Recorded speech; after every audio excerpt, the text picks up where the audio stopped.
Bonjour à tous, on est en entrevue avec notre député, qui est aussi ministre. On va faire la nomenclature des titres dans 2 secondes, là. Mais c'est le bilan de l'année. On est à quelques jours de la fin de l'année lors de l'entrevue. Et je pense qu'une fois par année, faire un petit tour d'horizon de tout ce qui s'est passé. Puis je pense qu'on a eu une deuxième année COVID, mais évidemment, ça bouscule beaucoup de choses. Fait qu'on va pouvoir en parler tant au niveau du comté qu'au niveau national.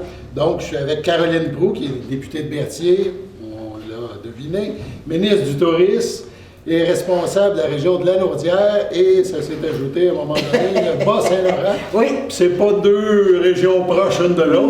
Non. Ça demande du va-et-vient un peu. Pas mal. À peu près 1800 km par semaine. Mais c'est 2 belles régions. C'est 2 belles régions. Merci d'invitation d'abord et avant tout. 2 belles régions, 2 belles régions à vocation. Beaucoup de similitudes, côté touristique, de un. Oui. Territoire agricole prospère aussi, tant dans Berthier, dans la Lanaudière que dans le Bas-Saint-Laurent. Particularité ici, les deux sont bercés par le fleuve, mais particularité ici, là, une concentration avec du rural vers le sud. Puis tu as quand même des grosses municipalités, des grosses villes comme Rimouski, Rivière-du-Loup, Matane, mais 2 belles régions du Québec. Ça fait, je pense que ça fait un beau... C'est deux beaux éléments touristiques de notre beau Québec, comme on pourrait dire. Oui. On commence un petit peu en parlant du comté. Oui. Tout le monde a vécu dans la dernière année la suite du dossier COVID. Ça n'a pas été facile pour les entreprises, les entrepreneurs. Peut-être un mot sur ces gens-là qui travaillent dans le comté, qui ont travaillé à passer ou à avancer. On va dire passer au travers, même si ce n'est pas fini encore. Là. Mais je pense qu'il faut parler de ces gens-là dans le comté. Là. Oui, parce qu'il y a plusieurs types d'entrepreneurs, hommes et femmes, dans le comté. Mais ce dont je suis fière, Alain, c'est que rapidement, on a déployé des mesures d'aide pour les entreprises du Québec. Nous, du côté du tourisme, c'est 1,2 milliard qu'on a injecté uniquement festivals, événements, hébergements touristiques, attractions, attraits, cartes rabais, Explore Québec sur la route, bref, des cartes de la CEPAC. On a beaucoup aidé. Du côté du ministère de l'Économie et de l'Innovation, avec mon collègue Pierre Fitzgibbon, également beaucoup de programmes qui ont été rapidement mis en place pour soutenir les entreprises du Québec. Ne serait-ce que les restaurants qui ont été sévèrement impactés, le tourisme évidemment très impacté, mais des mesures spécifiques aussi aux restaurateurs. Ça a été une année difficile, tu l'as dit, mais je suis fière des actions qui ont été posées. Et comme le mentionnait à la fin de la session parlementaire, il y a eu moins de fermetures d'entreprises en 2021 qu'il n'y en a eu au Québec avant la pandémie. Donc, résultat d'une action du gouvernement du Québec pour soutenir tous les types d'entreprises. Un petit peu pour que les gens, les entrepreneurs se positionnent aussi à la reprise. Tu as tellement raison. Puis en tourisme, c'est vraiment ça. Nous, on a injecté de l'argent pour de la rénovation, de la mise à niveau, par exemple, d'hébergement touristique, puis d'attrait. Puis c'était le moment de le faire. Il y avait une accalmie, il n'y avait pas de vols internationaux qui entraient. Les frontières, rappelle-toi, à un moment donné, étaient fermées avec l'Ontario. Et pas de croisière internationale. Donc, on a pris cette opportunité-là pour injecter massivement dans rénovation et amélioration, entre autres, de l'hébergement puis des attraits touristiques. Dans le comté de Berthier, si on change de sujet, difficile à dire, je parle au niveau des médecins. Oui. OK, ça fait beaucoup jaser. Bon, les médecins, plusieurs ont vieilli, ont pris leur retraite, tout ça. C'est un dossier pas facile à régler non plus. On sait qu'il y a des projets de clinique. Tout le monde veut essayer de travailler une clinique. Lavaltrie vient d'ouvrir une clinique. Lanoret travaillait dans ce sens-là. À Berthier, on sait qu'il y a de moins en moins de médecins. Comment notre député, là, je ne parle pas à la ministre, comment notre député travaille ce dossier-là? Bien, de très proche collaboration, d'ailleurs, avec le CIS de Lanaudière. Comme tu le sais, il y a une nouvelle direction générale qui est rentrée au CIS de Lanaudière, vraiment très efficace, très terrain, travaille évidemment conjointement avec M. Dubé, qui est le ministre de la Santé, puis des grandes séductions qui sont là pour aller recruter, comme tu l'as mentionné, davantage de médecins de famille. Tu sais, le souhait là, puis les détails, je lis mes notes parce que il y a quand même 34 nouveaux médecins qui ont été attribués au CIS de la Naudière dans le plan régional d'effectifs médicaux qui a été annoncé un peu plus tôt. Plus de prise en charge de patients lorsque les nouveaux médecins vont arriver sur le grand territoire de la Naudière. Puis les groupes de médecine familiale, ce qu'on appelle les GMF ici au Québec, qui libèrent 2 rendez-vous par jour pour les patients orphelins ici dans la Naudière. Donc on parle en moyenne à peu près 70 rendez-vous par jour dans la Naudière. Est-ce que c'est parfait? La réponse, c'est non. Mais il y a vraiment des efforts qui sont concentrés pour aller chercher des nouveaux médecins qui s'amènent ici dans la région de la Naudière, des médecins de famille, qui aient de moins en moins de clientèle qui soit orpheline. Un autre dossier qui est, je pense qu'il y a une partie qui est en train de se régler présentement. Là. On a beaucoup parlé à Berthierville des ponts aux 2 extrémités. Là. On sait qu'il y a eu des élections municipales, tout ça. Oui. Mais je pense qu'il y a des travaux qui se font sur le pont au-dessus de la rivière Bayonne. Oui, qu'on a annoncé. Oui. 2-3 semaines. Là. Qu'on a annoncé un peu plus tôt au mois de septembre, si ma mémoire ne me fait pas défaut. Mais le réseau routier, c'est 55 millions qui ont été versés aux municipalités. Du côté d'Autrey, c'est 26 millions qui ont été injectés de la part du ministère des Transports. Du côté de la Matawini, c'est 28 millions. On est venu sécuriser la 158 avec le ministre Bonnardel, on a annoncé ça. La route 3, qui depuis des années était demandée au nord du comté de Berthier pour enfin relier Saint-Donat à Saint-Michel-des-Saints. Ça, c'est également 20 millions de dollars. Donc, beaucoup d'argent qui ont été injectés. Et je me souviens que la mairesse de l'époque, Suzanne, était fort contente de pouvoir enfin annoncer la réfection du pont. C'est quand même des gros dossiers, puis il y a des gros dossiers pour Berthierville. C'est majeur, mais c'est majeur. Pour le Québec, il y a différentes priorités. Bien, il y a beaucoup de dossiers prioritaires en termes de développement de transport, électrification. Oui. Elle est aussi âgée à bien des places. C'est vrai qu'elle est âgée, mais aussi tout le développement de la filière électrique, les bus électriques. Je comprends là, que c'est moins pour la région de Berthier. Nonobstant ça, il y a des gens dans le côté de Berthier qui vont en profiter. Oui, qui vont en profiter, qui vont travailler à Montréal, qui vont pouvoir entrer par l'est de la ville là, quand on va voir le REM qui va partir de Pointe-aux-Trembles pour vous amener au centre-ville de Montréal. Donc, on a parlé du pont, en tout cas le pont de la rivière Bayonne. Ces jours derniers, la municipalité de Saint-Ignace a lancé une espèce de cri, pas de cri du cœur, mais une mise en garde, si on peut dire, au niveau du ministère des Transports pour les 3 ponts qui relient Berthierville à l'île Saint-Ignace. On nous dit qu'ils ont besoin d'amour, comme on dit. Ça aussi, je ne sais pas si c'est rendu, ça a sûrement rendu l'écho à votre bureau à Berthier. Là. Ça aussi, c'est un dossier que vous allez, j'imagine, travailler dans les prochains mois. Oui, bien, il nous reste encore une année avant la prochaine élection. Il y a de très gros dossiers sur le bureau de mon collègue, M. Bonnardel. Puis je comprends là, que les ponts aussi ont besoin d'amour pour paraphraser. Mais c'est quand même presque 60 millions de dollars là, qui ont été injectés, 60 millions de dollars. Il y a un pont qui a été refait, rappelez-vous, là, pour aller du côté de Mandeville également, quand on passe par en arrière de Saint-Gabriel.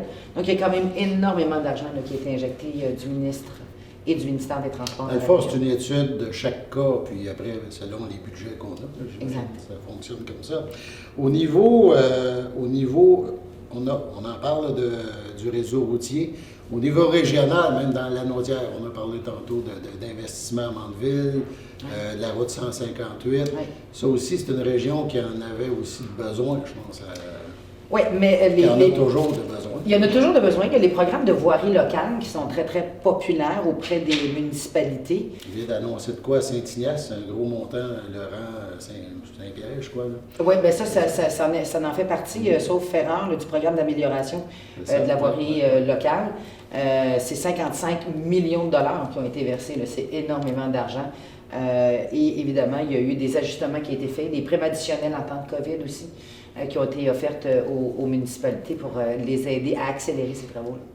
Fait que c'est des choses là, dans les prochains mois aussi qu'il faut garder à l'œil. Je veux dire que le dossier routier, mais c'est toujours des dossiers qui sont prioritaires. Tout ce qui est santé, éducation. C'est la vie de tous les jours. Les gens roulent, il faut qu'ils soient en santé. Exact. Fait que c'est des choses qu'il faut regarder tout le temps. On a parlé, on va revenir au chapeau du ministre du Tourisme. On a parlé, c'est la COVID. Le COVID, on sent qu'on va en avoir encore quelques mois avant de passé au travers vraiment. Là, on se croise les doigts tout le monde. C'est déjà moins pire que c'était dans la première année. On a beaucoup avancé depuis un an. Oui, puis on Puis a moi, j'en appris profite. aussi à vivre. Oui, puis tu sais, j'en tiens pour... je prends l'occasion pour remercier les gens d'avoir aussi massivement au Québec. On est une des premières nations au monde à avoir répondu aussi massivement à l'appel de la vaccination générale. Même moi, j'ai eu ma 3e dose parce que j'avais 2 AstraZeneca. Donc, après 6 mois, on pouvait, pour ceux qui sont doublement vaccinés avec AstraZeneca, aller chercher une 3e dose. Je l'ai eu pas plus tard qu'au début du mois de décembre. Puis j'invite la population de Berthier, les gens de 70 ans et plus, d'aller chercher leur 3e dose. C'est ce qu'on souhaite pour pouvoir se sortir lentement mais sûrement de cette crise sanitaire-là. Mais les efforts qui ont été consentis par tous les Québécois, chapeau. Vraiment chapeau. La ministre du Tourisme, c'est récemment, s'est promenée, si on peut dire. Vous avez pris l'avion. Oui. Vous êtes allé à Paris. Oui. Et à Lyon. Et à Lyon. Oui. OK. Comment ça se passe? On parle du COVID, oui, sûrement. On parle sûrement de COVID là-bas aussi, mais... On parle beaucoup de COVID. Tourisme et COVID, comment ça... Bien, en fait, le marché de la France, c'est le premier marché transatlantique pour le Québec. Donc, c'est un marché qui est extrêmement important. Donc, on est allé refaire nos relations d'affaires touristiques avec la France. Il y a des vols aussi qui reprenaient là, entre Lyon et Montréal sur les ailes d'Air Canada. Donc, c'est important de dire aux gens là, qu'on peut rentrer au Québec. Des relations d'affaires qui remontent à plus de 60 ans. La délégation générale du Québec à Paris existe depuis les années de Gaulle et on célèbre cette année le 60e anniversaire de la délégation générale du Québec à Paris, avec Lyon des liens d'affaires qui remontent à très très longtemps, entre autres entre la ville de Québec, la ville de Montréal et la ville de Lyon. Et c'est d'entretenir donc des liens commerciaux avec la France. Puis après, ben, on est allé à Toronto également en mission parce que les Torontois choisissent beaucoup, beaucoup le Québec. Entre autres la Nodière pour venir faire de la motoneige. Ils sont amoureux fous de la motoneige. Donc, vaste campagne de promotion également pour amener les Ontariens. Ça représente à peu près 30 de notre clientèle au Québec, c'est l'Ontario. Tu le sais, à titre d'opérateur de musée, combien le marché ontarien est important. Donc, là aussi, une mission économique en Ontario, à Toronto. En France, à Paris, les Français étaient heureux de voir des gens du Québec. Toujours heureux de voir des gens du Québec et le Québec très heureux de retrouver les Français. On a partagé beaucoup de connaissances d'affaires. Tu sais, les deux, on passe au travers d'une pandémie. Les deux, c'est énormément de dollars qui ne rentrent pas dans les coffres de l'État parce qu'il n'y a pas de touristes internationaux. C'est presque 10 du PIB en France. C'est énorme. Donc, on a échangé nos bonnes pratiques pour voir, eux, ce qu'ils faisaient pour aller chercher séduire leur clientèle, ce que le Québec avait fait aussi au cours de l'été. Il était assez impressionné de voir le taux d'achalandage au Québec, parce que les Québécois ont voyagé beaucoup au Québec, évidemment. Puis il y a eu des retombées économiques très fortes. Il y a des régions au Québec, Alain, qui ont enregistré des meilleurs scores l'été dernier qu'à l'année de référence, qui est 2019. Fait que les Français étaient très curieux de voir comment on avait fait ça. Il y a beaucoup d'efforts qui ont été faits pour sensibiliser les gens alentour de nous à visiter nos attraits, à participer à nos activités touristiques. Là. Puis mettre de l'argent dans les poches des entreprises qui sont sévèrement frappées par une crise sanitaire comme la COVID. C'est ça. On apprend avec ça, avec une crise comme on a appris à faire des zooms, en tout cas, de ça, c'est sûr. Ouais, on n'a toujours pas réussi à gérer nos micros dans les zooms, par exemple. On y arrive. Qu'est-ce qu'on a appris? Qu'il faut être terrain, qu'il faut être proche des gens, qu'il faut écouter leurs inquiétudes. Les entrepreneurs ont traversé des périodes très difficiles, qu'il faut être agile comme gouvernement, qu'il faut, même s'ils sont imparfaits au début, mettre des programmes de soutien en aide aux entrepreneurs rapidement. Puis à la lumière des échos, si on doit ajuster des pans de ces programmes-là, on le fait au fur et à mesure. Ce qu'on a appris en tout cas, c'est la numérisation. Je pense que l'ère informatique, les entreprises, pas juste touristiques, ont compris qu'il fallait passer à l'ère de la numérisation. T'sais, maintenant, on devait acheter des plages en ligne, parce qu'on avait une restriction de nombre de personnes pour visiter certains attraits. Mais il y a des pratiques qui ont été mises en place à cause de la COVID qui vont rester pour toujours. Prends l'exemple des cabanes à sucre. Les cabanes à sucre qui vivent beaucoup des clientèles internationales. Ils ont été fermés longtemps. Ça a été extrêmement difficile pour eux autres. Puis avec le soutien du ministère de M. Fitzgibbon et du mien, on a lancé de l'aide à ces entreprises-là. Puis ce qui est né de ça, c'est ma cabane à la maison. Puis il y a beaucoup de Québécois qui ont acheté des cabanes à sucre, qui sont allés chercher, soit chez leur marché d'alimentation ou directement à la cabane, puis qui ont amené chez eux. Tu sais, il y a des gens qui m'ont dit, ben moi, j'ai mangé 3 fois de cabane cette année comparativement à une fois. Fait qu'il y a des modèles comme ça qui sont nés d'une crise sanitaire, puis je pense que ma cabane à la maison, ça va demeurer un modèle d'affaires. On ne souhaite jamais une crise, peu importe laquelle, mais souvent, ça nous permet de se réinventer, de se renouveler, de trouver des idées, je pense. Très ingénieuse, en tout cas. Ouais. Je pense que ma cabane à la maison, c'est un très bel exemple. En tout cas, moi, je me suis fait livrer une belle grosse cabane, toi aussi. À quelques reprises. Excellent. Puis effectivement, souvent, il va juste une fois par saison à la cabane. Là. Tu peux te faire livrer 2-3 fois, puis dans le fond, c'est les producteurs et tout ça qui en profitent, là, et nous aussi. Puis, tu sais, un autre effet bénéfique, c'est qu'on a consommé québécois. On a vu que, je pense qu'on a vraiment réalisé à quel point nos produits agroalimentaires sont de qualité chez nous, au Québec. Les distilleries sont de grande qualité, nos fromagers sont de grande qualité, nos producteurs de porc, de volaille, de bœuf sont de très, très grande qualité au Québec. Puis on l'a vu, dans certains coins, il y a des agriculteurs qui n'arrivaient plus à fournir à la demande des Québécois. Puis c'est vraiment une volonté du gouvernement de continuer d'encourager les Québécois à acheter des produits québécois, d'encore mieux les identifier quand tu arrives au marché d'alimentation, que tu achètes de ton producteur québécois, puis que c'est local, tu sais, que c'est dans un rayon de tant de kilomètres, tu sais, qu'on ne fasse pas des 400-500 kilomètres, qu'on puisse acheter le plus proche possible du lieu de production. Fait que ça aussi, c'est un effet bénéfique de la pandémie. Avant la prochaine élection, dans les prochains mois, la députée de Berthier veut travailler quoi ou qu'est-ce qui sont ses priorités là, pour finaliser ce mandat numéro 1? La priorité de terminer ce mandat numéro 1, c'est d'accomplir les engagements qui ont été pris par l'équipe de la Coalition Avenir Québec, par le premier ministre, M. Legault lui-même. En commençant par Internet haute vitesse. Ça, parlons-en. Là, donc, c'est la priorité. M. Legault s'est engagé fermement sur Internet haute vitesse. Le déploiement va bien. Et il y a toute une équipe avec le député de Harford, M. Gilles Bélanger, maintenant qui relève directement du bureau du premier ministre, qui est en charge donc de l'accélération des projets pour faire en sorte que tous les Québécois, puis on l'a vu en temps de pandémie, on est en télétravail, on a besoin d'avoir accès à Internet haute vitesse pour pouvoir travailler. Donc c'est vraiment ce dossier-là et les autres dossiers sur lesquels s'est engagée l'équipe de la coalition qu'on va s'appliquer à remplir d'ici la fin de notre mandat. C'est un travail évidemment d'équipe. On Oui. a parlé d'autres ministres. Oui. Évidemment, c'est des coups de fil, des rencontres, Oui. des discussions. Pousser chaque député et chaque ministre pousse ses dossiers, j'imagine, pour faire avancer les choses.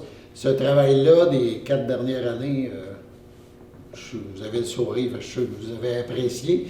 Puis surtout dans un contexte très spécial à raison de la COVID. Mais quand même, c'est une expérience, c'est unique, évidemment. Oui, c'est unique. Puis, tu sais, c'est dans des temps de crise, vous l'avez mentionné, où les Québécois sont les plus ingénieux, puis on resserre les coudes. Moi, j'ai un travail vraiment exceptionnel. Puis je ne veux pas nommer des ministres plus que d'autres, parce que ceux que je ne nommerai pas, je ne voudrais pas les blesser, mais il y a vraiment eu un travail exceptionnel qui a été fait avec les députés également, qui, dans leur comté, vivaient des moments difficiles. Là, au début de la pandémie, on a peut-être tendance à oublier, on a eu des couvre-feux. C'était pas évident là, pour une population de comprendre dans quelles circonstances on devait travailler.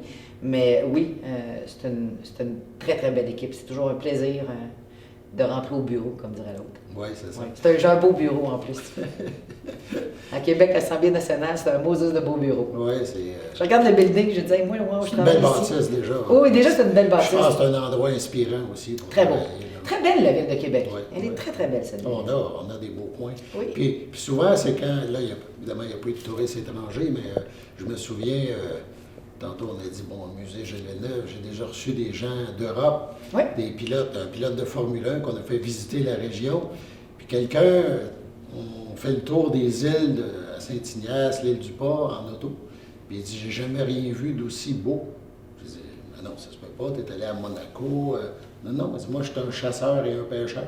Puis vous avez la plus belle place. Fait que souvent, ces gens-là, c'est eux qui nous font pas découvrir, mais qui nous convainquent, qui nous disent, oh, c'est... Mais je pense que la pandémie, ça a permis aux Québécois de découvrir et de redécouvrir. Tu sais, je pense à des endroits comme la Côte-Nord, la Basse-Côte-Nord, Natashquan, la Mingani. Tu sais, il y a beaucoup de Québécois qui ne connaissaient pas ces régions-là. Ça a vraiment été un grand coup de cœur.